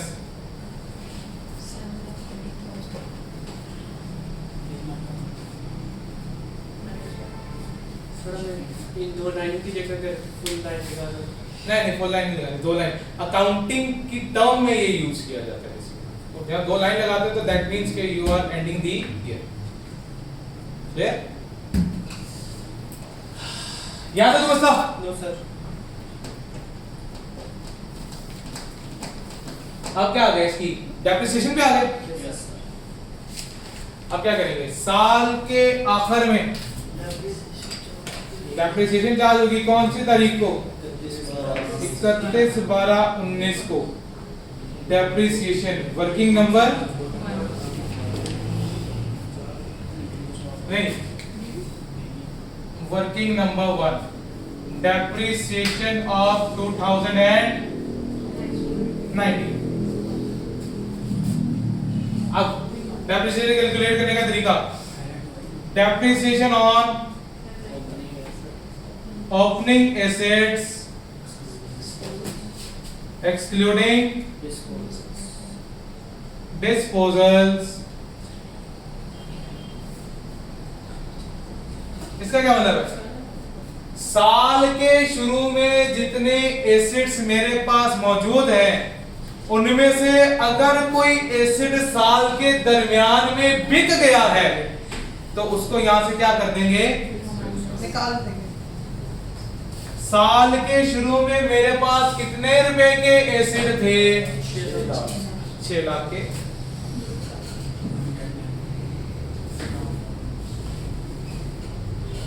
कोई एसिड मैंने बेचा? कोई एसिड मैंने नहीं बेचा। डेप्रिसिएशन मेथड कौन सा चल रहा था? Straight line. स्ट्रेट लाइन में डेप्रिसिएशन कैलकुलेट करने का फॉर्मूला क्या है? क्या इसके अंदर कॉस्ट में से कोई रेजिडुअल वैल्यू बताइए माइनस करने को? Cost minus 0। यूजफुल लाइफ दी हुई है या डेप्रिसिएशन रेट दिया हुआ है? डेप्रिसिएशन रेट दिया है। तो वो क्या कर दूंगा, मल्टीप्लाई, क्योंकि ये वो एसेट है जो साल के पहले दिन से साल के आखिरी दिन तक मेरे पास मौजूद रहे। तो कितना परसेंट डेप्रिसिएशन रेट है भाई, 10%। कितना आ गया, 60। फिर क्या आएगा, डेप्रिसिएशन ऑन एडिशन। जी फिर क्या है, डेप्रिसिएशन ऑन, कितने रुपए की एडिशन हुई मेरे साल में,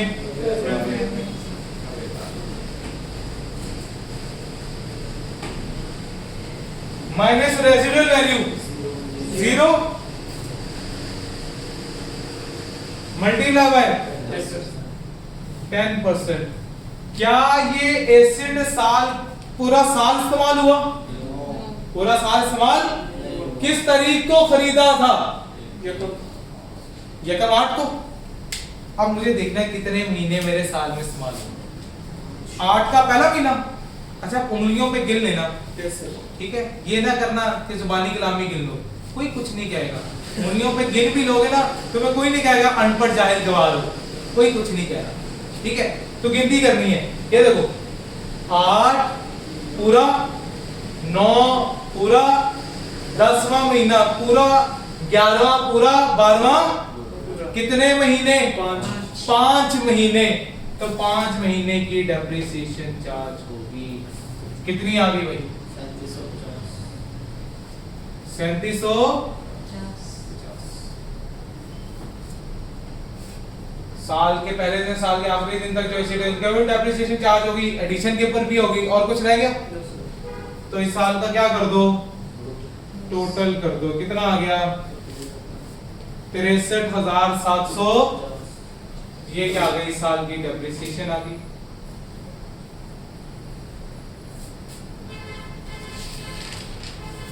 साल के आखिर में क्या कर देंगे, इसको क्लोज कर देंगे। 31/12/19 क्लोजिंग बैलेंस कितना आ गया, 2,63,700। पिछले साल का क्लोजिंग, अगले साल का किस तारीख को, 1/1/20 ओपनिंग बैलेंस कितना, 2,63,750। फिर क्या करेंगे, साल के आखिर में डेप्रिसिएशन चार्ज करेंगे 31/12/20 डेप्रिसिएशन। इसके लिए क्या करूंगा मैं, वर्किंग नंबर, तो सर ये लिखना लाजमी है, वर्किंग नंबर। हाँ वर्किंग रेफरेंस देना लाजमी है। आईकैप वालों को बताना पड़ेगा कि आप ये वैल्यू कहां से उठा कर लिख रहे हैं। जब तक आप ये नहीं डिफाइन करोगे आपको मार्क्स नहीं मिलेंगे। हालांकि आपने वर्किंग पूरी की होगी, आपने अगर उसकी पोस्टिंग के लिए वर्किंग रेफरेंस ना दिया हुआ तो आईकैप आपकी वर्किंग देखने नहीं जाएगा और आपको उस वर्किंग के सारे मार्क्स जो है वो कट हो जाएंगे। जब तक आप वर्किंग शो नहीं कराते आपको मार्क्स नहीं मिलेंगे, ये बात याद रखना। क्लियर होगी बात। Working number 2, depreciation of 2020। जी सबसे पहले क्या लिखना है, depreciation on opening assets excluding disposals.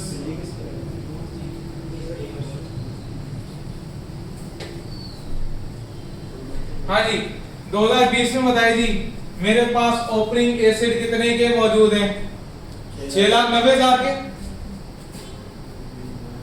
मैंने कहा जी 6,90,000 माइनस रेजिडुअल वैल्यू 0। कोई डिस्पोजल नहीं, मल्टीप्लाई बाय डेप्रिसिएशन रेट 10%। कितनी डेप्रिसिएशन आ गई। फिर क्या कैलकुलेट करेंगे, डेप्रिसिएशन ऑन एडिशन। जी इस साल में क्या एडिशन हुई, 50,000 की। Depreciation method of straight line, तो इसमें से क्या माइनस करेंगे? Residual value 0 multiply bye 10% multiply by time. कितने महीने इस्तेमाल हुआ मेरे साल में? गिनती करेंगे 5 6 7 8 9 10 11 12। कितने महीने? 8 मल्टीप्लाई बाय 8 डिवाइडेड बाय 12।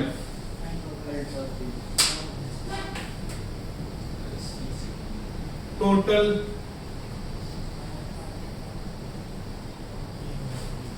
$72,300।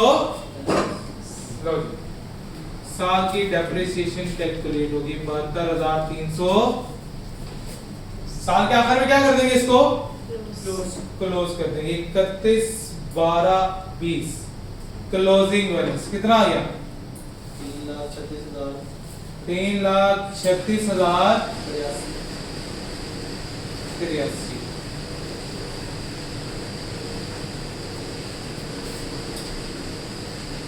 वही सालों का पढ़ा था 19 और 20 का।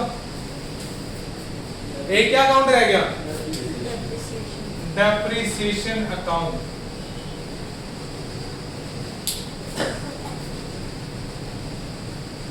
हाँ जी, पहले डेप्रिसिएशन कब चार्ज होगी? 31 12 19 को। किसके अगेंस्ट? एक्यूमुलेटेड डेप्रिसिएशन के अगेंस्ट। कितना? 63750। और ये कहां ट्रांसफर होगा? पीएनएल में ट्रांसफर हो जाएगा। कितना? 63,750। फिर इसी तरह अगले साल आ जाएगा 31 12 20। कितनी डेप्रिसिएशन आएगी? 72,333। और ये कहां ट्रांसफर हो जाएगी? पीएनएल में ट्रांसफर हो जाएगी। कितनी? 72,300। डेप्रिसिएशन अकाउंट भी बन गया, इसमें कोई मसला। अब क्या बनाना है? एक्सट्रैक्ट्स बना लो। हाँ जी, क्या नाम क्या था?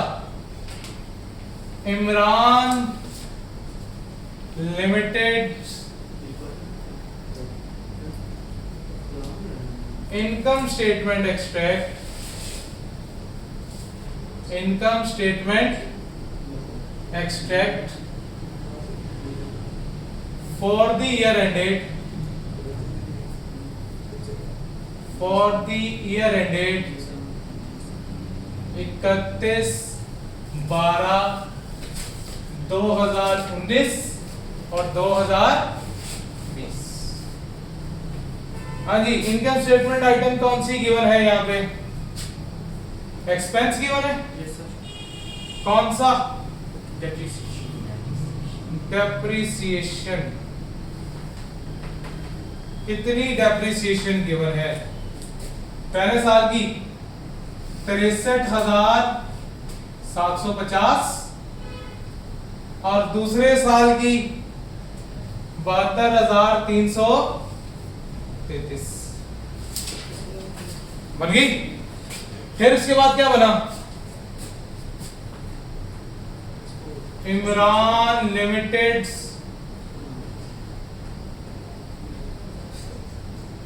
बैलेंस शीट एक्सट्रैक्ट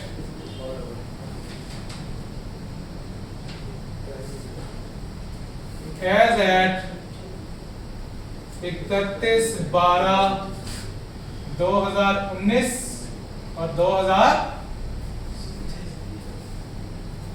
इसके अंदर सबसे पहले क्या आएगा? Non current asset. नहीं, रिक्वायरमेंट मुझे ये एक्स्ट्रा करवा रहा हूं। ये मैं कोशिश करूंगा थोड़ा हर सवाल के साथ में करवाता रहूं। ठीक है, ये कई दफा वो एक्सट्रैक्ट आपसे एज इट इज पूछ लेता हूं।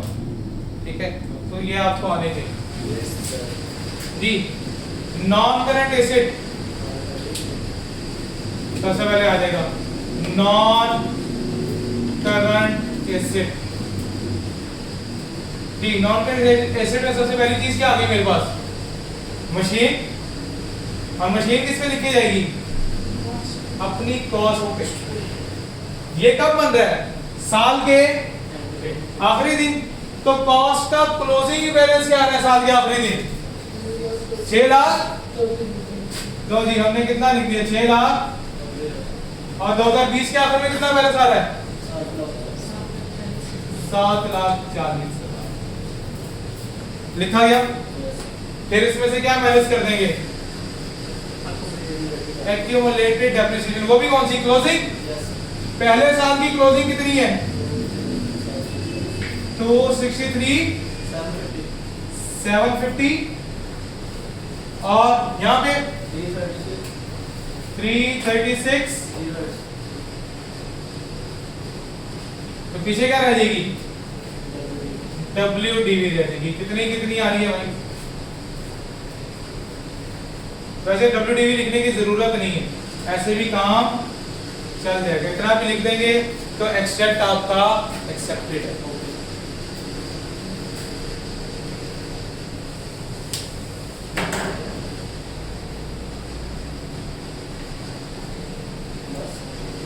जी भाई, इसमें किसी किस्म का कोई मसला, कोई सवाल? No sir.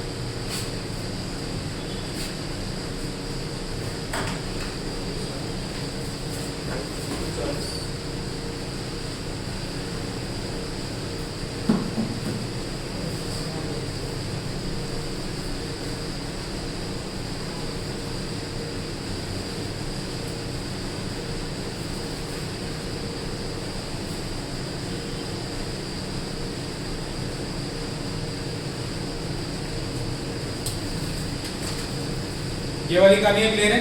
Yes sir. Question number 9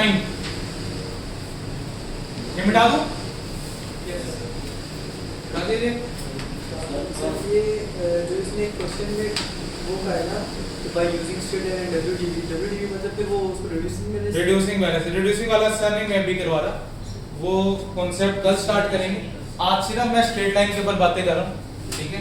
reducing balance की बातें हम कल के लेक्चर में करेंगे, इसलिए मैंने उसको जो है उस वाले पार्ट को भी छुड़वा, ठीक है? क्वेश्चन नंबर 9 पढ़ लें आप इतनी देर में, ये मिटा दो। आप क्वेश्चन नंबर 9 रीड कर लो।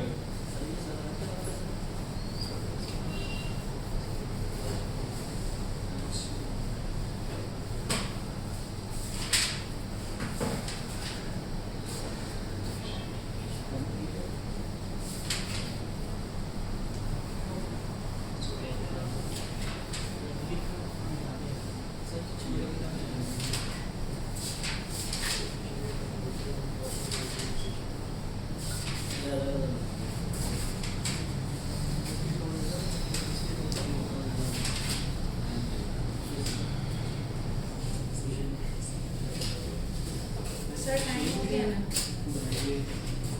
टाइम हो गया। कब तक? बस क्वेश्चन नंबर 9 40 हो गया। 4:30 तक है वैसे टाइम, एग्जैक्ट टाइम पे, लेकिन हमारी क्लास लेट स्टार्ट हुई, यस सर। लिहाजा हम थोड़ा सा ऊपर जाएंगे, ठीक है? अच्छा जी, question number 9 requirement, prepare machine account and vehicle account, bracket में लिखा है कॉस्ट एंड एक्यूमुलेटेड। इसका मतलब दोनों का अलग अलग क्या बनाना है? कॉस्ट अकाउंट, और दोनों का अलग अलग क्या बनाना है? Accumulated depreciation. ये सवाल की असल रिक्वायरमेंट कौन कौन से साल की? 2009 और 2010। ओके, कहता है mister Babar Azam provided you the following information. Machinery cost as on 1/1/2009, cost बता दी यस सर। किसकी? मशीन। तो एक अकाउंट, क्वेश्चन नंबर कौन सा है? 9। सबसे पहले क्या आएगा? हाँ जी, सबसे पहले क्या आया? Machine account.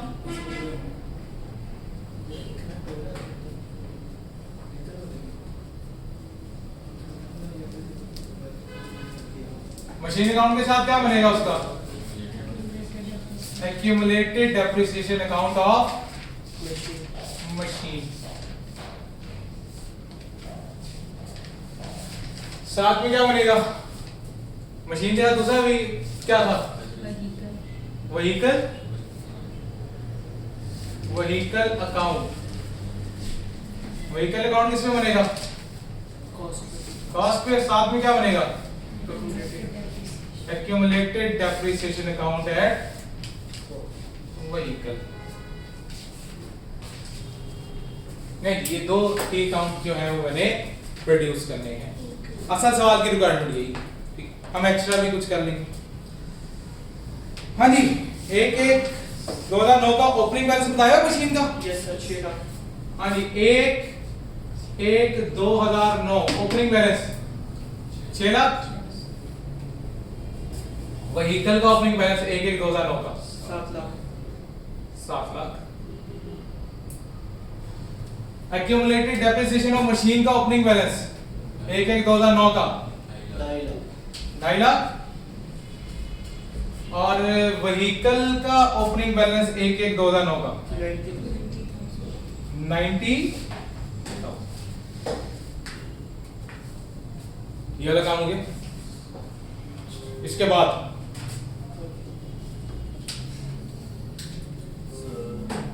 एक के ऊपर उसने डेप्रिसिएशन रेट क्या बताया? 10%। एक के ऊपर डेप्रिसिएशन रेट क्या बताया है? 20%।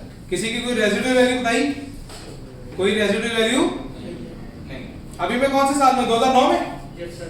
2009 में मशीन में कोई एडिशन? Yes sir. हाँ, कौन सी तारीख को? 1/3/2009 को। कितने की एडिशन? 90,000। 90,000 की। व्हीकल में कोई एडिशन? कौन सी तारीख को? 1/5/9 को। कितने की एडिशन? 80,000। और कोई एडिशन?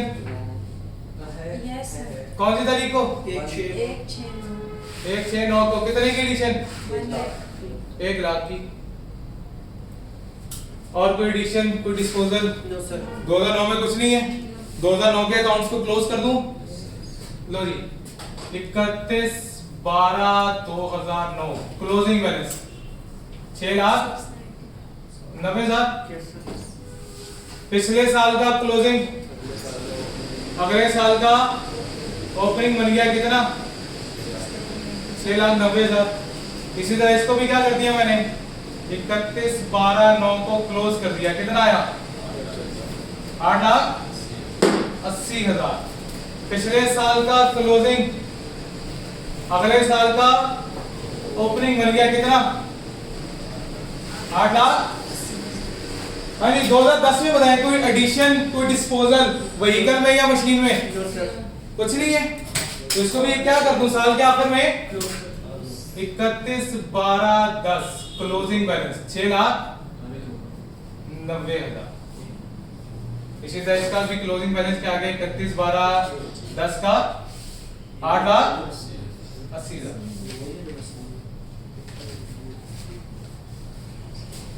जी, अब क्या करनी है? डेप्रिसिएशन चार्ज करनी है साल के आखिर में। कौन सी तारीख को? साल के आखिरी दिन। डेप्रिसिएशन की entry, depreciation debit, accumulated depreciation credit. ठीक है। इसी के नीचे मैं इसकी वर्किंग कर देता हूं। यहाँ पे working number 1, depreciation of machine.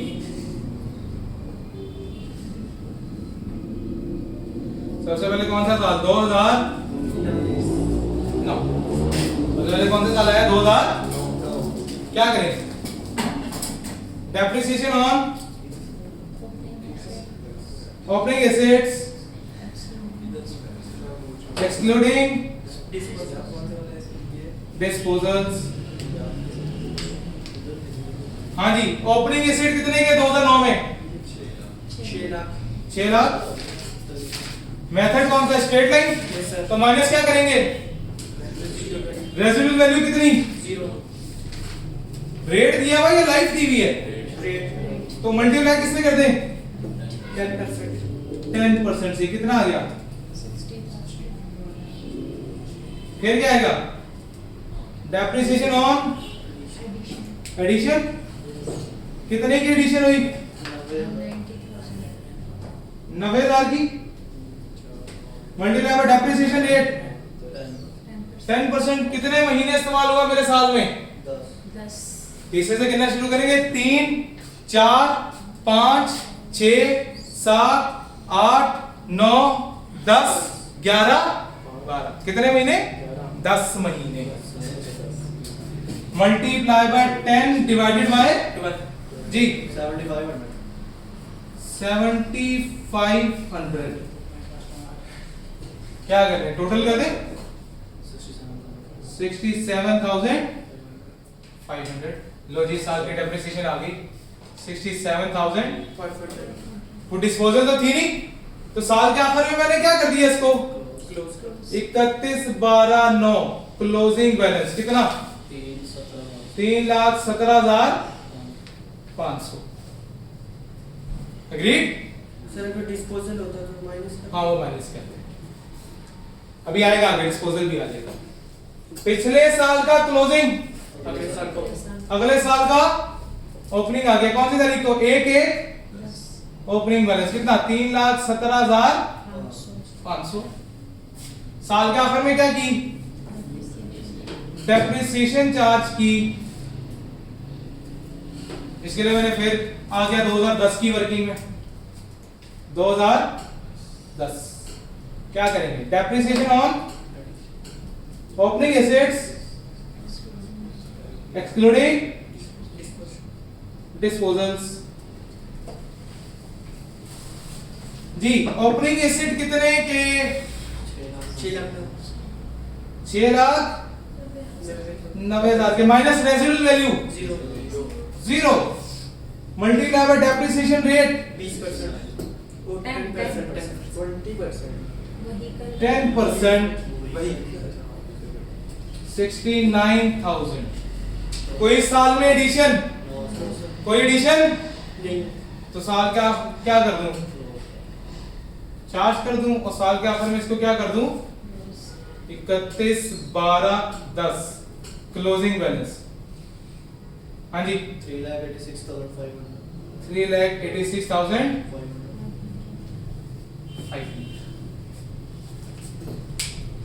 Machine account में कोई मसला? No sir. पक्का? Yes sir. सबको क्लियर है? Yes sir. हाँ जी, इसके बाद क्या आ गया? व्हीकल अकाउंट आ गया। व्हीकल में साल के आखिर में क्या करेंगे? डेप्रिसिएशन चार्ज करेंगे। इसके लिए मैंने वर्किंग नंबर क्या ओपन कर ली? 2। वर्किंग नंबर 2 नहीं, working number 2। Depreciation on vehicle 2009। क्या आ गई? Depreciation on opening assets excluding disposals.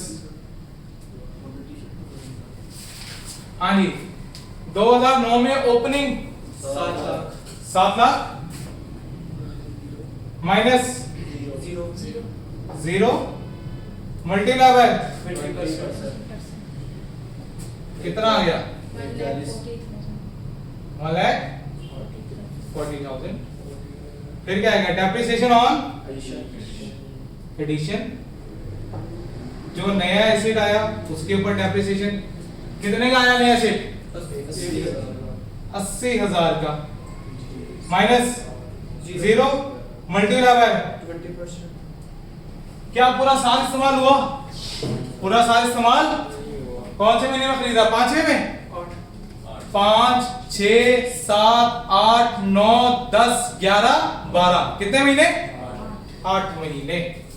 तो मल्टीप्लाई बाय 8 डिवाइडेड बाय 12 जी 10,667। फिर और कोई एडिशन भी हुई थी? 1 लाख की हुई थी। हमने कहा जी 1 lakh minus 0 multiply by depreciation rate multiply by कितने महीने इस्तेमाल हुआ मेरे साल में? 7 महीने। कितने महीने? तो 7/12 जी 11,667। खत्म हो गया? Yes sir. टोटल कर दें 1,62,334। 330 ले ये आ गया जी 1,62,330। फिर साल के आखिर में क्या कर दूं इसको क्लोज कर दें कितना 2,52,334। पिछले साल का क्लोजिंग अगले साल का ओपनिंग बन गया और साल के आखिर में मैंने क्या की डेप्रिसिएशन चार्ज की। उसके लिए फिर मैं आ गया 2010 की कैलकुलेशन में। हाँ जी depreciation on opening assets excluding disposals. हाँ जी 2010 के opening assets 8,80,000 minus residual value multiply by depreciation rate. अब ये वो एसेट है जो साल के पहले दिन से साल के आखिरी दिन तक मेरे पास मौजूद रहे तो उनके ऊपर कोई फ्रैक्शन लगाने की जरूरत। कितना आ गया टोटल 176,000। कोई एडिशन तो थी नहीं तो यही टोटल बन गया मेरा 1,76,000। और साल के आखिर में मैंने क्या कर दिया इसको क्लोज कर दिया कितना 428,334।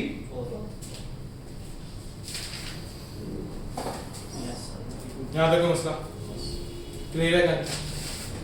एक्स्ट्रा चीज क्या बनाने लगा हूं एक्सट्रैक्ट बनाने।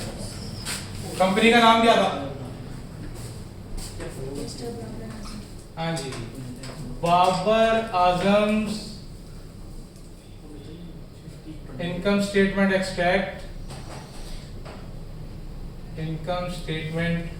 Extract for the year ended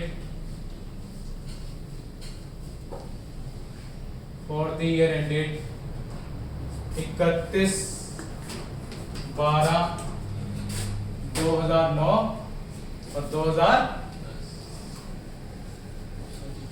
हाँ जी क्या चीज आएगी सिर्फ कोई चीज एक्सपेंसेस के तौर पे डेप्रिसिएशन आएगी। डेप्रिसिएशन जी कितनी डेप्रिसिएशन कैलकुलेट हुई। अब डेप्रिसिएशन भी दो तरह की आएंगी। डेप्रिसिएशन एक किसकी आएगी मशीन की और एक किसकी आएगी व्हीकल की। तो पहले तो मशीन की 2009 की डेप्रिसिएशन बता दें। मशीन की 2009 की डेप्रिसिएशन ठीक है और 2010 की 69,000। इसी तरह व्हीकल की आ जाए।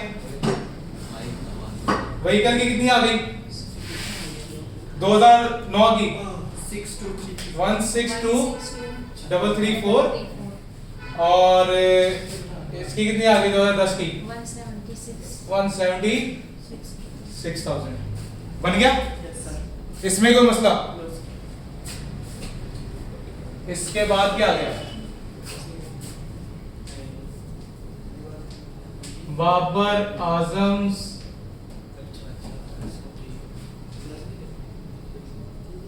Balance sheet extract for the year ended 31/12/2009 2000। इसमें सबसे पहले क्या आएगा non current asset. Non current asset में सबसे पहले क्या आएगा मशीन और मशीन किस पे लिखी जाएगी कॉस्ट पे। किस दिन साल के आखिरी दिन पहले साल के आखिरी दिन मेरे मशीन कितने की है 6 लाख। 2010 के आखिर में 6 लाख। साथ में क्या माइनस करेंगे इसकी एक्यूमुलेटेड डेप्रिसिएशन। 2009 के आखिरी दिन की डेप्रिसिएशन मशीन की 3,17,500 और 2010 के आखिरी दिन की 3,86,500। फिर मशीन के बाद क्या आ गया? व्हीकल। व्हीकल भी किस पे लिखी जाएगी? कॉस्ट पे। हाँ जी, व्हीकल की कॉस्ट पहले साल के आखिर में 8,80,000 और दूसरे साल के आखिर में भी 8,80,000। माइनस क्या करेंगे? एक्यूमुलेटेड डेप्रिसिएशन कितनी कितनी है भाई?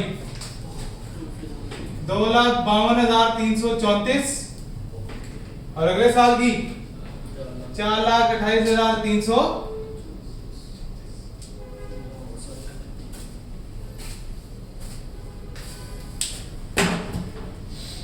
इस सवाल में कोई मसला? पक्का? कोई मसला नहीं? क्लियर है कहानी? Yes sir. सही हो गया। 2 सवाल होमवर्क में दिए, हमने होमवर्क में करने, ठीक है। बाकी इंशाल्लाह फिर अगले लेक्चर में मुलाकात करेंगे। तब तक के लिए भाई अल्लाह हाफिज़।